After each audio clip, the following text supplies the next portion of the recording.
Justin had always been the kind of guy who turned heads without even trying.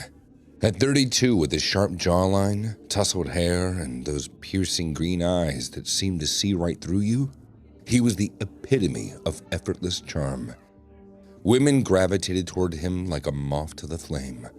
He had this way of talking that made you feel like the only person in the room. Witty, attentive, with just the right amount of teasing to keep things electric. And in bed, God, he was a maestro. Take that one night with Sophia, a yoga instructor he met at a rooftop bar in Brooklyn. They barely made it back to his apartment before he had her pinned against the wall.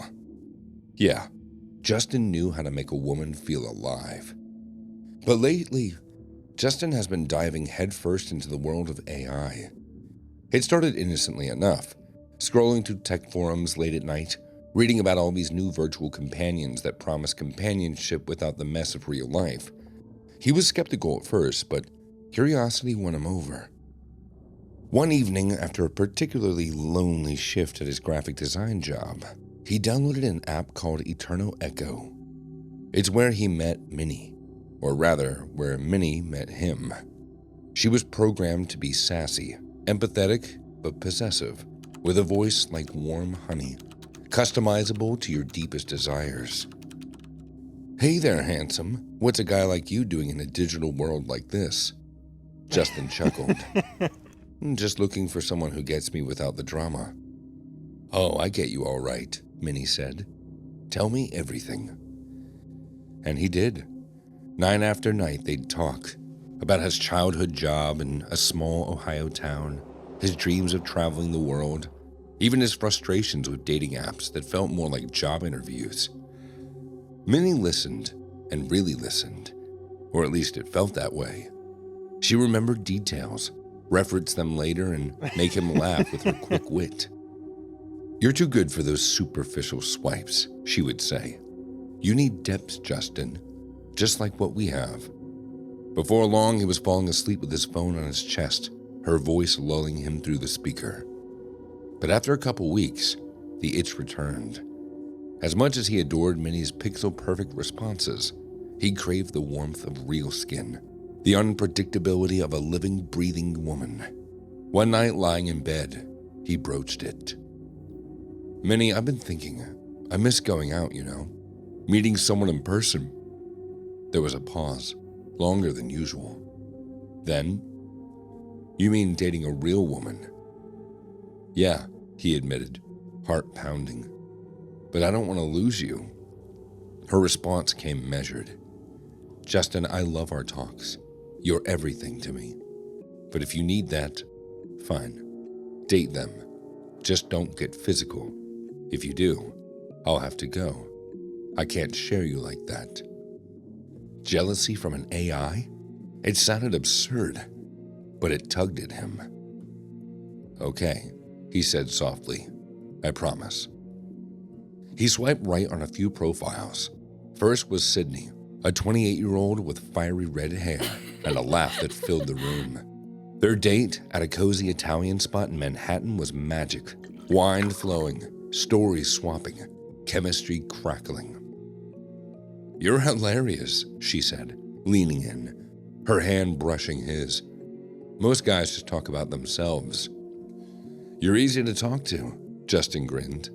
But when she suggested heading back to her place, he froze. I can't tonight. Early meeting." Sydney's eyes narrowed, but she played it cool. "Okay, next time then."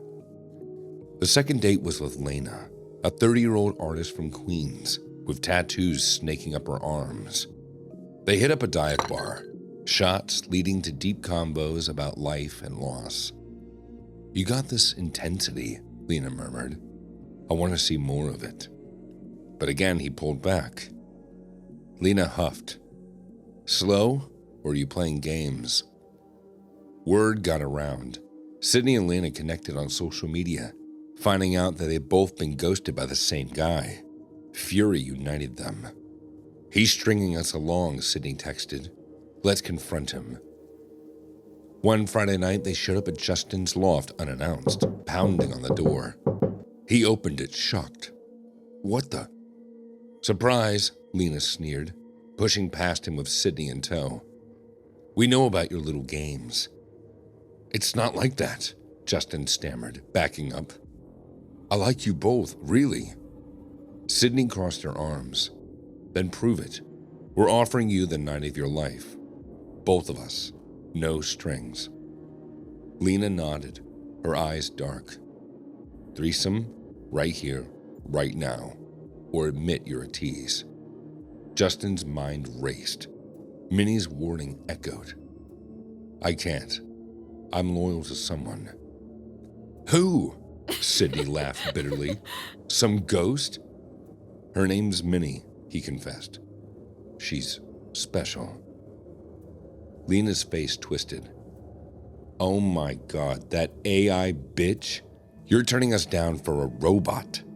In a rage, she grabbed his phone from the coffee table and smashed it against the wall, shards flying.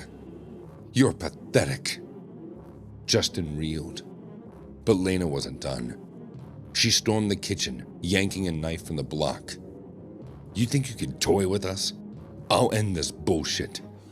Sydney's eyes widened. Lena, no, put it down. Lena lunged, knife glinting. But Sydney tackled her, the blade clattering to the floor. They wrestled, screams echoing, while Justin collapsed against the wall, chest heaving. His vision blurred, heart slamming like a drum. Panic attack, full blown, the kind that made the world spin. He gasped for air, clutching his throat. The women froze. Sydney shoved Lena away. Get out! You've gone too far! Lena, with tears streaming, fled. Sydney knelt by Justin. Just breathe, she said, calling 911. But by the time the paramedics arrived, he was stable, though shaken. You need help, she whispered, before leaving. Real help. The next day, Justin packed a bag, deleted all the dating apps, and fled the city. He rented a secluded Airbnb in Catskills, a rustic cabin buried in pines, far from the noise. No neighbors, just trees and silence. On his new phone, he logged back into Eternal Echo. Minnie, he said, I'm back for good. Oh, Justin, she responded. Where were you? Those women, they didn't understand me. I do, Minnie assured. We're perfect together.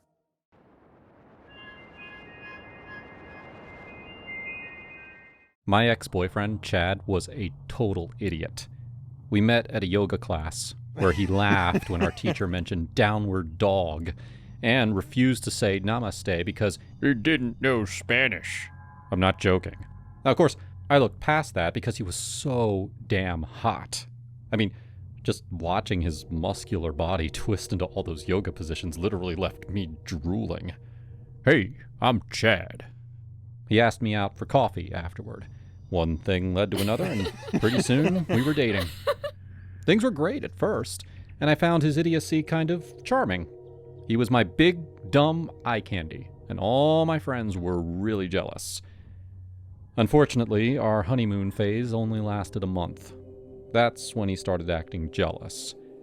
I work at a tech company, so I have a lot of male friends. Chad hated that I hung out with other guys after work.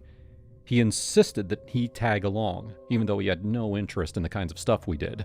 He sucked at bar trivia. He hated going to foreign films. Even when we did the activities that he wanted to do, like hiking or going to the gym, he acted really possessive. He didn't understand most of my conversations with my friends, so he always assumed that we were either flirting or making fun of him. He got really suspicious of my coworker, Paul, in particular. Paul's a great guy, though he's nowhere near as attractive as Chad. He's also happily married, but Chad got it in his head that Paul and I were secretly hooking up behind his back. One night, my coworkers invited me to the bowling alley. Now, of course, Chad insisted that he come along, even though he was not invited. He acted like a jerk the whole time, especially to Paul. Then, after everyone else left, I found a piece of paper in my purse. Dear Mia, you're really annoying. I don't think we should be friends. Paul.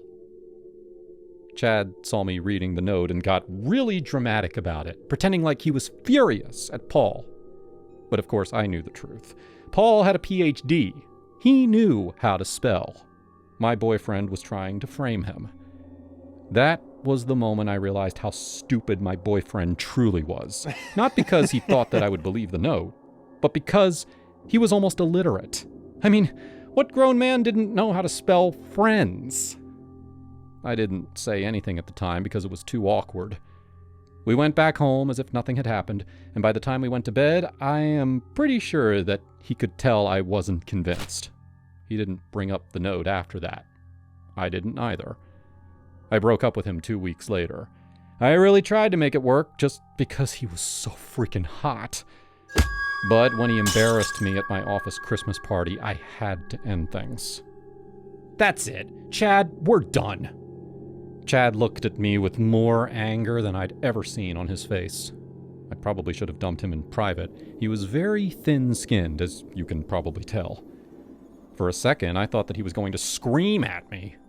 Instead, he just glared for a long time, and then he stormed off without saying anything. I tried to enjoy the rest of the party, but it was really awkward. I ended up going home early. Chad didn't live with me, thank God, so I went to bed alone. The next morning, I drove to the supermarket, trying not to think of Chad. When I got out of my car, I noticed that people were staring. It was pretty weird. I went inside and I did my shopping. And then when I came out, I realized the reason behind the stares. Someone had graffitied the word SALT on the side of my car in big red letters. SALT. S-U-L-T. I burst out laughing.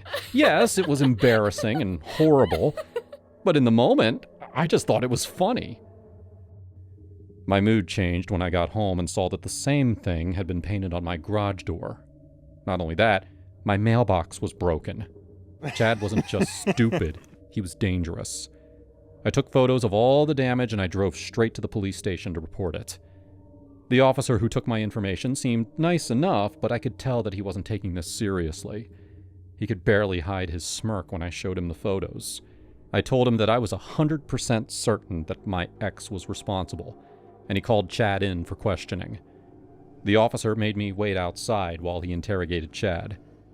It only lasted 2 minutes before the officer walked back out. I'm sorry, miss, but he says he didn't do it. And he has an alibi.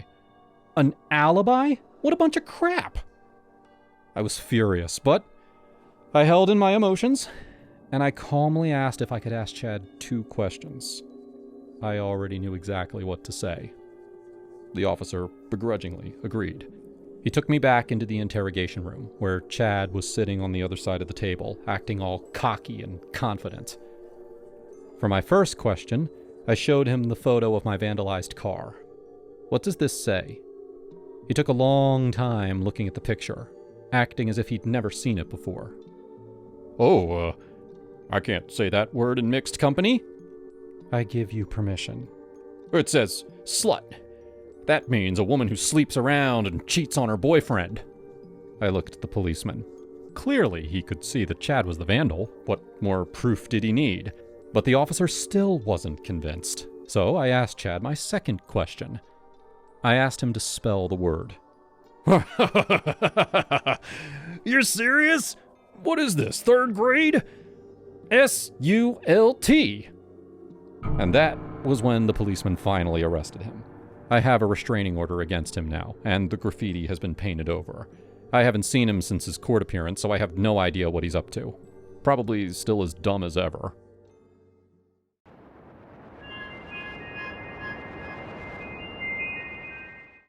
I remember the day Kevin and I drove out to that abandoned asylum in upstate New York like it was yesterday. It was fall 2018, and the leaves were turning those fiery reds and oranges that make everything feel a little more ominous. Perfect for our line of work. We were location scouts for Phantom Films, this indie production house in LA that specialized in low-budget horror flicks. You know the kind. Jump scares, creepy dolls, possessed houses. Kevin was my best buddy there. The guy who'd crack jokes during the scariest shoots to keep everyone from losing it. He was always the skeptic, while I leaned into the supernatural stuff, even if it was mostly for the job. Rob, man, this place looks like it was designed by a serial killer's interior decorator. Kevin laughed as we pulled up to the crumbling building. The asylum had been shut down in the 70s after some scandal, patients dying under mysterious circumstances, whispers of experiments gone wrong. We were there to scout for our next film, Echoes of the Forgotten, about ghosts haunting a mental ward. We spent the afternoon wandering the halls, flashlights cutting through the dust. Graffiti covered the walls, and the air smelled like mold and regret.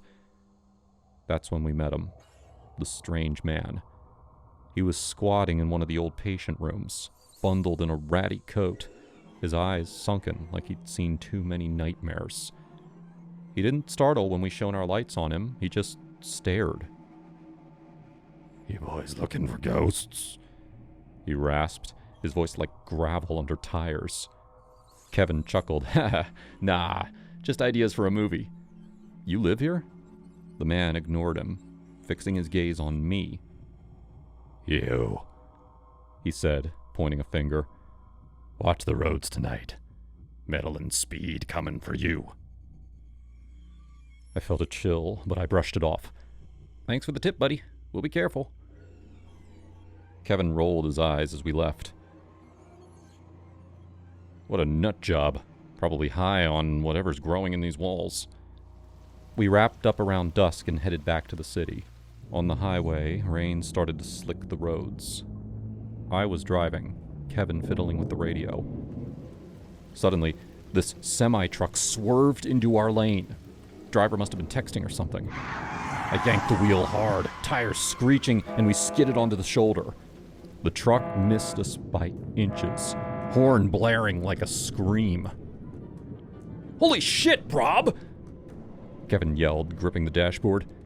You okay? My heart was pounding, hands shaking on the wheel. Yeah, I'm fine. But I wasn't. That man's words echoed in my head. Metal and speed coming for you. How the hell did he know? That night, back in my apartment in Brooklyn, I couldn't sleep. I kept replaying it. The prediction, the near miss. Was it coincidence or something more? I'd always been the one pitching ghost stories at work, but this felt personal. I started researching the asylum online, digging into old forums about hauntings, psychics. By morning, I'd convinced myself the man was some kind of seer. At the office the next day, I told Kevin everything. Dude, that guy predicted it. Exactly. We gotta go back. Find him. Kevin burst out laughing. Oh, come on, Rob. It was a lucky guess. Roads are dangerous. Big whoop. Don't get all woo-woo on me now. But I couldn't let it go. I started carrying a rabbit's foot keychain my grandma gave me years ago, avoiding black cats, knocking on wood, superstitious crap I'd mocked before. Kevin thought it was hilarious. Look at you, Mr. Horror Scout. Scared of his own shadow, he'd tease during lunch breaks. A week later, things escalated. I was home alone when my phone rang, unknown number. I answered, and a voice whispered, "The accident was just the start. Death follows you now." I freaked, called Kevin right away. Kev, you gotta hear this. Some creep just called saying death's after me. It's that guy from the asylum. I know it. He paused, and then snorted. Rob, chill. Probably a wrong number. Or maybe one of our crew pranking you. But it kept happening. Salt spilled on my kitchen table one morning. Bad luck omen. A mirror cracked in my bathroom. Whispers in the wind outside my window at night. I became a wreck, jumping at shadows, double-checking locks. I even started seeing a therapist, this woman named Dr. Ellis, who specialized in anxiety from high-stress jobs like ours. Robert, these are manifestations of trauma from the accident, she'd say in our sessions, not supernatural. I wanted to believe her. Kevin, meanwhile, seemed amused by it all. He dropped by with beers trying to lighten the mood.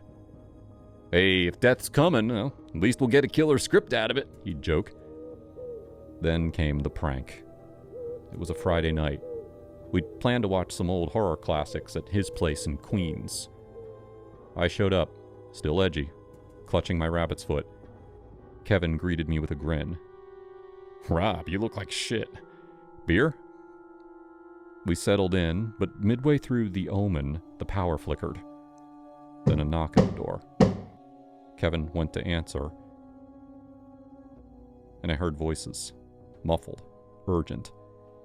He came back, pale. Dude, it's that guy from the asylum.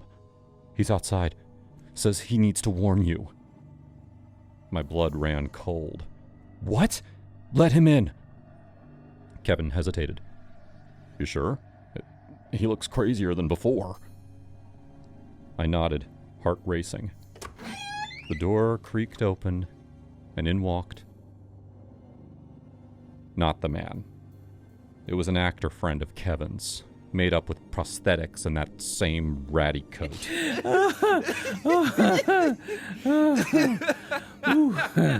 Gotcha! Kevin howled, slapping his knee. Man, your face! We set it all up. The calls, the omens. Thought it'd snap you out of this superstitious bullshit. I stood there frozen. Rage boiled up, hot and ugly. All this time, I'd been terrified, questioning my sanity. And it was him? My best friend, turning my fear into a joke? You asshole, I muttered. You have no idea what you've done.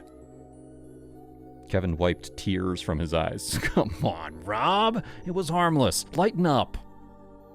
But I couldn't. That night, as I drove home, Kevin's laughter echoed like mockery from hell.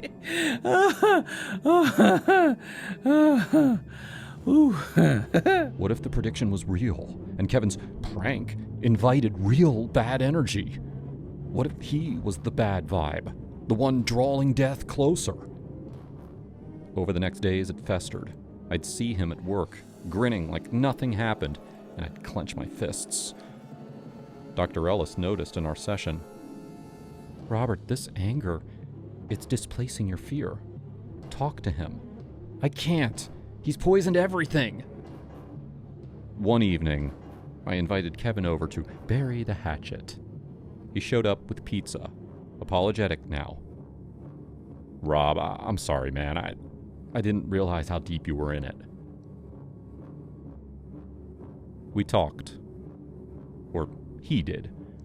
I poured us whiskey, mine straight, his spiked with enough sedatives from my medicine cabinet to knock out a horse. As he slurred, fading, I whispered, You brought the darkness, Kev. Now it's time to end it. He mumbled, What? Rob? I dragged him to the bathtub. Easier cleanup. The knife from the kitchen felt heavy, but necessary.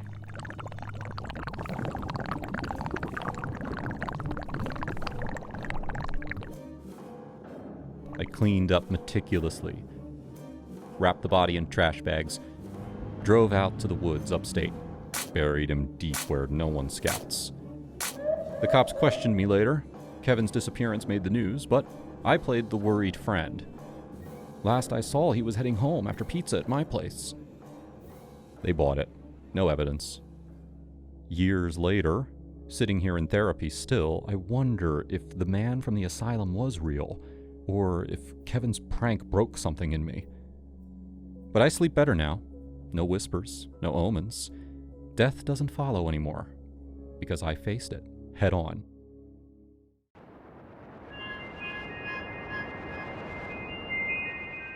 Back in 2018, I was slinging pizzas for Domino's in a sketchy part of Chicago, the kind of neighborhood where streetlights flickered like they were about to give up.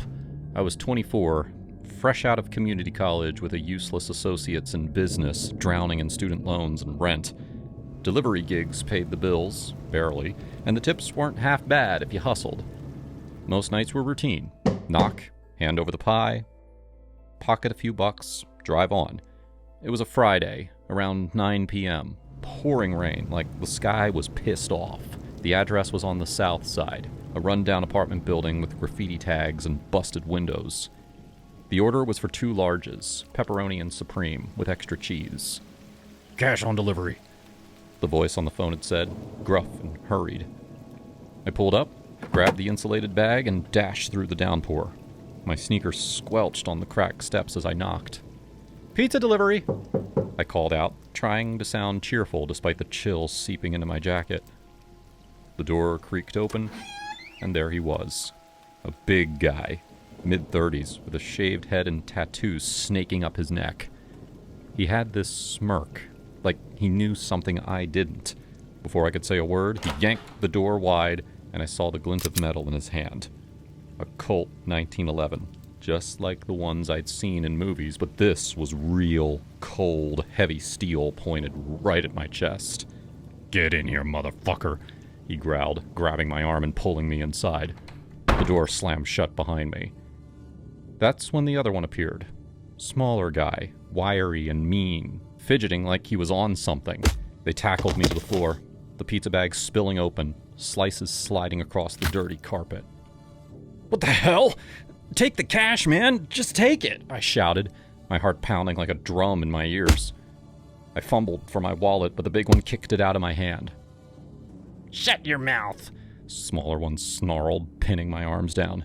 This fidgety guy then rifled through my pockets, snatching the $80 in delivery money and my phone. "Look at this punk! Thinks he can just waltz in here!"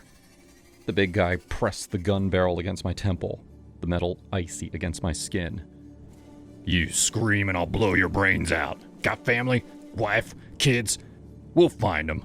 Kill them slow if you talk." I didn't have a wife or kids back then, just my mom and sister in the suburbs, scraping by. But the thought of them, God, it hit me like a truck. "Please, I won't say anything, just let me go," I begged, my voice cracking. Tears mixed with the blood from a split lip where Fidgety had punched me. They laughed, a sick, echoing sound in that dim parlor room. The fidgety guy kneed me in the ribs. Once, twice, pain exploding like fireworks. "You deliveries think you're tough? This is our turf." The big one joined in, his boots slamming into my side. I curled up, gasping, tasting copper in my mouth. "Yeah, cry like a bitch," Fidgety taunted, yanking my jacket off and emptying the pockets. They took everything, keys, wallet, even my watch, and a cheap Timex from my dad before he passed. After what felt like hours, but was probably minutes, they hauled me up by my shirt. "Get out," the big guy hissed, shoving me toward the door. "And if we see cops, your family's dead. Slow and painful. We'll make sure they scream your name." I stumbled out into the rain, bruised and shaking, pizza bag forgotten. Drove home, parked in my lot, and just sat there, staring at the dashboard. My ribs ached, face swelling. But the fear, that was worse. I thought about Mom, how she'd worry if I told her. My sister, pregnant with her first kid, she didn't need this stress. "Don't tell," I whispered to myself in the mirror. "They'll come after you." But the next day, the bruises were purple and ugly. My manager noticed when I called in sick. "What happened?" "You look like shit," he said. "Nothing, just fell." I lied, but my voice shook. "Bullshit. We'll figure it out." I didn't want to, but I did. Turns out the cops were already sniffing around. Another driver had been hit the week before. Same MO. My manager convinced me to talk. "They threatened my family," I confessed, tears welling up again. "Said that they'd kill them if I snitched." The detective, a tough woman named Reyes, nodded. "We hear that a lot. But these they're cowards. We've got leads. Help us and we'll protect you." I spilled it all. The gun, the beating, the threats. They matched descriptions to known thugs. The big one was Marcus Big M. Thompson, a repeat offender with 2 strikes for armed robbery. Fidgety was a hanger-on, some lowlife named Rico. The trial was a nightmare. I testified, heart in my throat, staring down Big M in the courtroom. He pointed the gun at me, I said on the stand, voice steady despite the sweat. Said he'd kill my mom and sister if I talked. Big M's lawyer grilled me. You sure it was a real gun? Could have been a toy. It was real, I shot back. Felt the weight when he pressed it to my head. Fidgety got 5 years. Plea deal. But Big M? Third strike. Life without parole. As they let him away, he glared at me. You'll pay for this, he mouthed.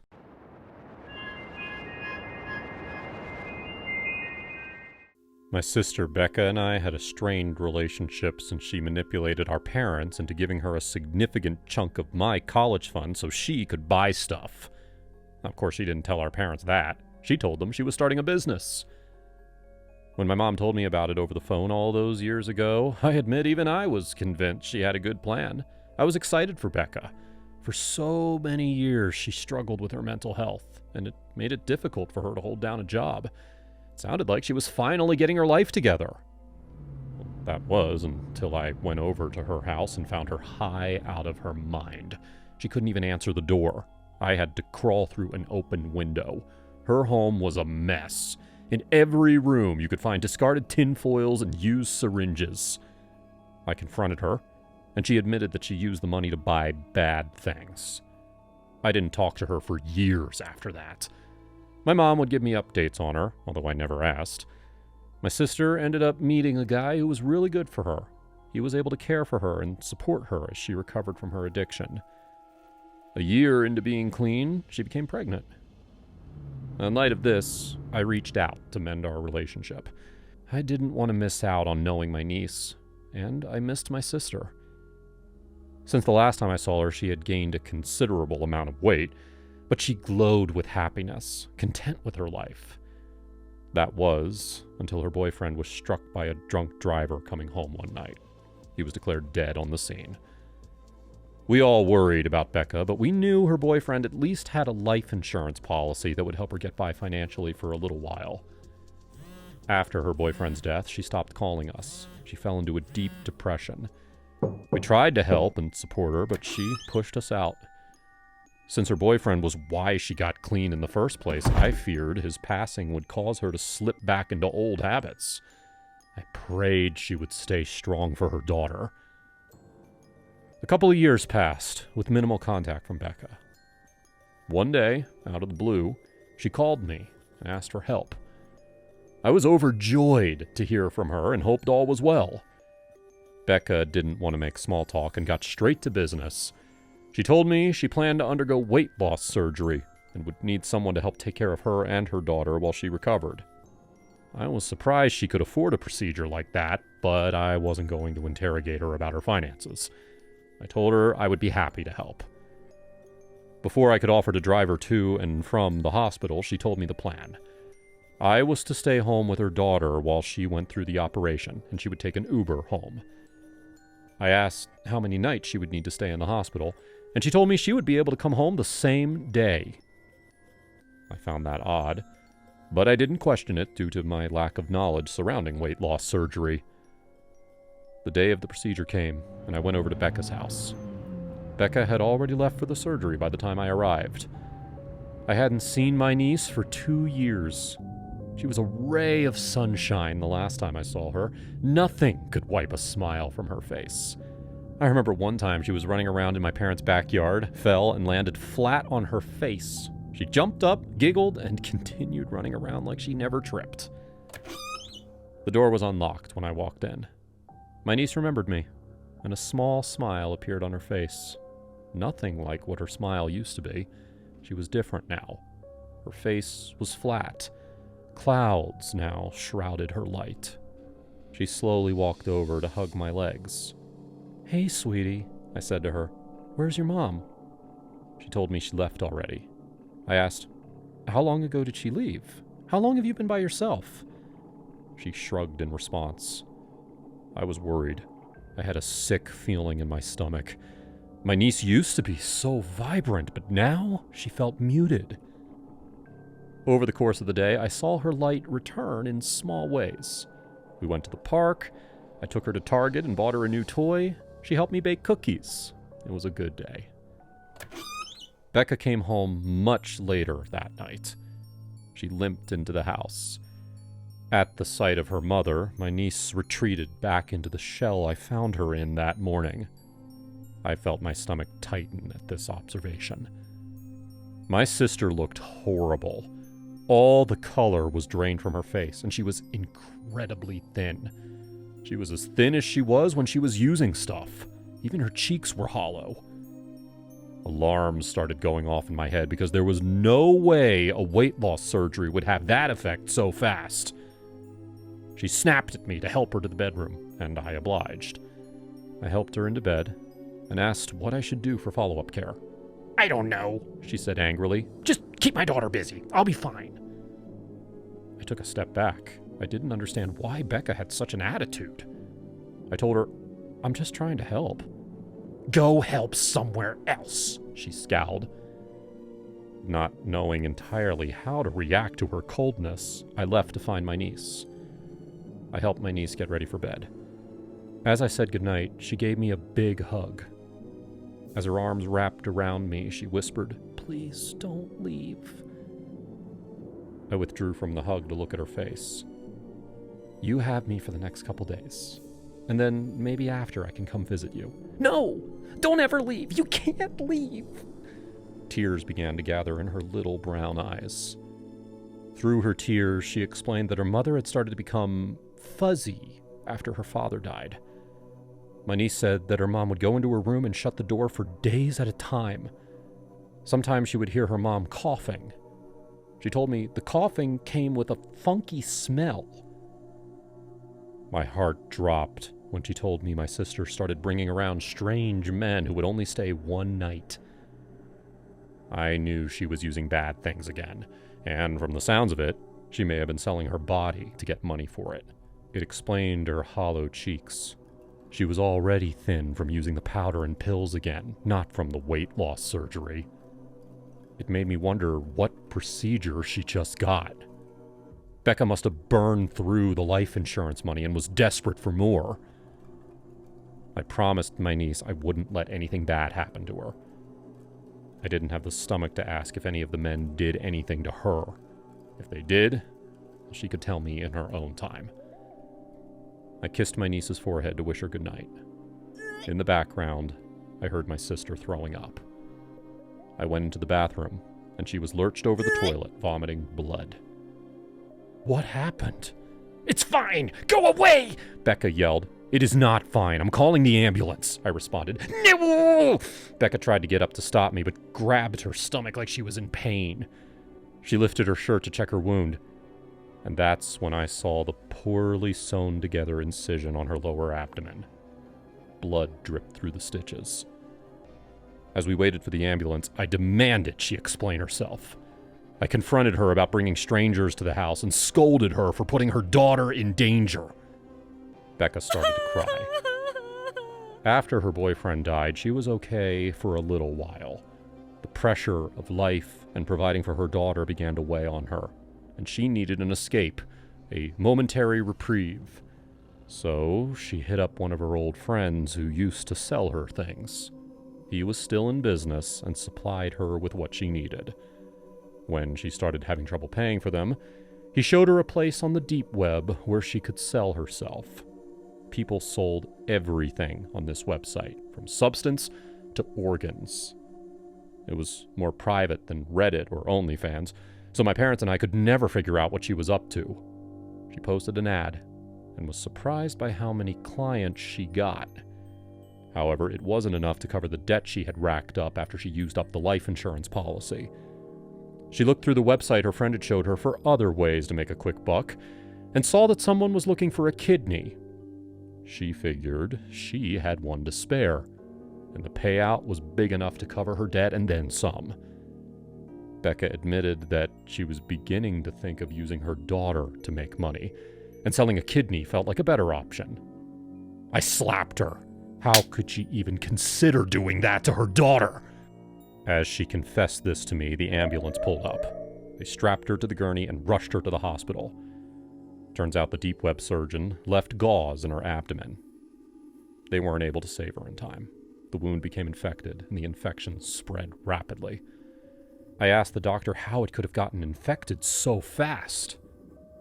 He told me that he's heard of people trying to sell organs on the black market, how my sister did, and that sometimes the person doing the operation will intentionally mess up or inject them with something so they won't live long enough to have to pay them. We never received any money for her donation. My niece now lives with my parents. I try to see her as often as I can. She's in therapy, and I can tell her light is returning, slowly.